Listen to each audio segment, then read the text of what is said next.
Olá pessoal, bem-vindos ao canal. Uma forma de compreender trânsito sem complicações, explicados com detalhes.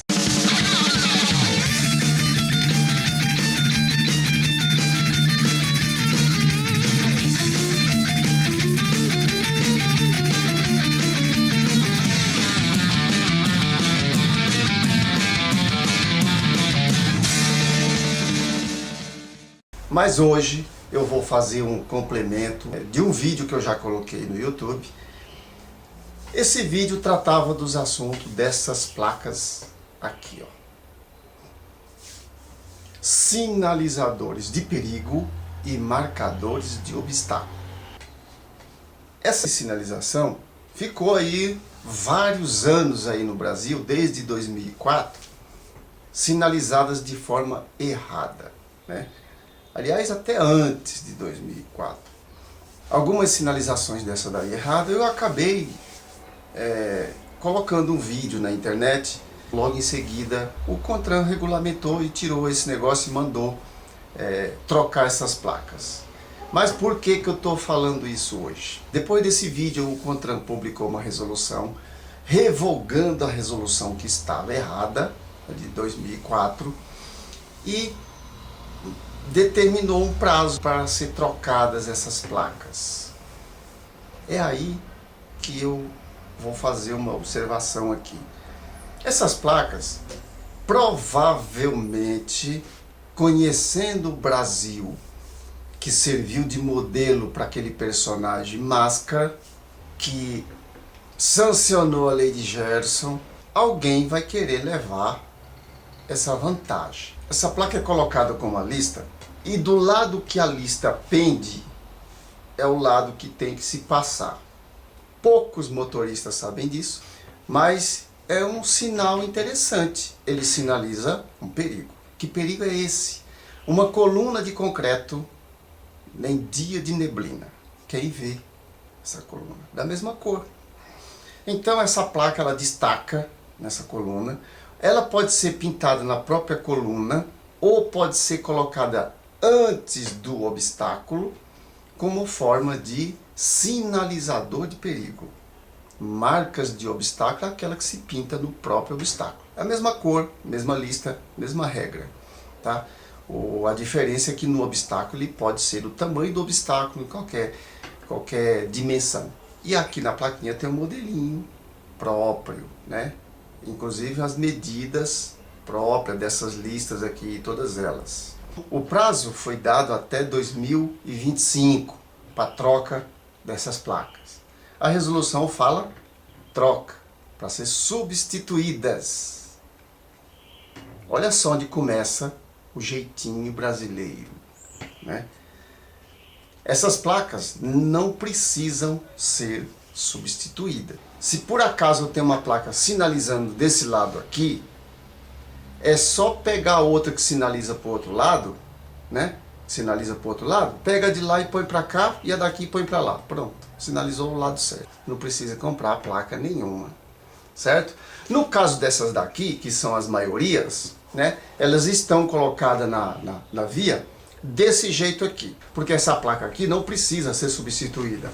Basta fazer isso daqui, certo? E ela sendo construída no padrão da resolução, vai ficar certinho a ponta aqui da frente de cima, certinho vai ficar como a ponta de baixo.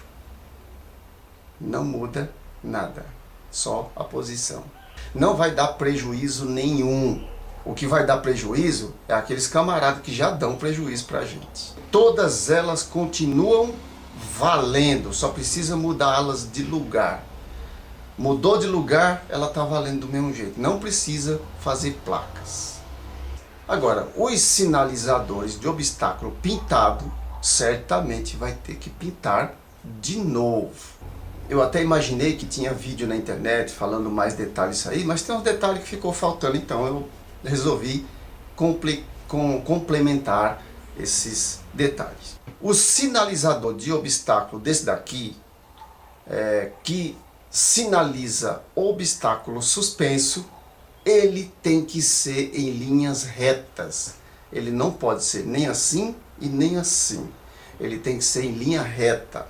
para baixo. Aqui está suspensa em cima.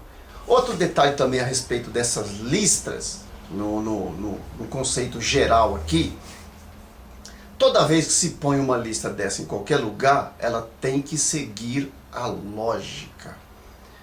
Quando se pinta a traseira de um para-choque traseiro de um caminhão, ele tem que ser pintado para fora. Então as listas do caminhão, do para-choque do caminhão, tem que começar do centro, aberta em forma de A, e seguir a sequência de listas na lateral, tá? Não é só no Brasil, é todos os países que seguiram a Convenção de Viena e outros também que não seguiram, seguem essa mesma lógica. Quando se pinta também a traseira de alguns carros, que eles querem pintar uns carros de serviço, até a própria engenharia de trânsito já tem uns carros específicos que trabalham no trânsito, que servem de sinalizador. Ele também tem umas listas pintadas nele também. Tem que seguir essa mesma lógica. É que essas placas aqui, elas têm vários modelos. Quando elas estão indicando direção, ela funciona como seta. Só que essa daqui, com um conjunto de vários biquinhos de seta, tá vendo o biquinho de seta? Nessa daqui, ela é cortada o bico dela é cortado. Nessa que tem, indicando que tem que ir para lá, ou então que tem que vir para cá, que isso aqui é um bico de uma seta, o biquinho aqui tá fino, certo? Ele fica com o biquinho fino. E ela é na cor de abóbora e branco, que é um sinalizador da mesma categoria, só que provisório. Ele é provisório. Então ele tem essa placa deitada. Só que ela funciona como seta. Essas setinhas aqui, normalmente não, sempre elas são separadas uma da outra. Ela é colocada em guarda-reio, né? Assim, paralelo, assim como uma curva, acompanhando uma curva. Ou então ela tem um conjunto completo, montadinho assim, tudo numa coisa, formando uma sequência de seta, que é na cor de abóbora, que é sinalização de obras provisória, né? Nessa cor aqui não tem previsão no manual. Então, essa daqui, que ela indica o lado que vai passar, essa daqui não significa seta, ela significa duas dessa daqui. Isso aqui é como se tivesse duas plaquinhas dessa daqui indicando a passagem. Então, é dividido no meio e tem uma para esse lado indicando que passa para cá e a outra que pode passar para cá. Ou seja, aqui você pode passar pelos dois lados. Nessa daqui, você pode passar somente por esse lado. Quando essas plaquinhas são colocadas, normalmente no início de um canteiro central, por exemplo, né? Coloca uma dessa daqui. Quando tem o início, o obstáculo lá na frente, uma coluna, e divide o fluxo, uma coluna, coloca pintado na própria coluna, que se tiver passagem, o lado de passar, e antes dela coloca a advertência dessa plaquinha listradinha, a vertical, tá? Ou pinta no obstáculo lá na frente e antes do obstáculo coloca essa plaquinha pintada.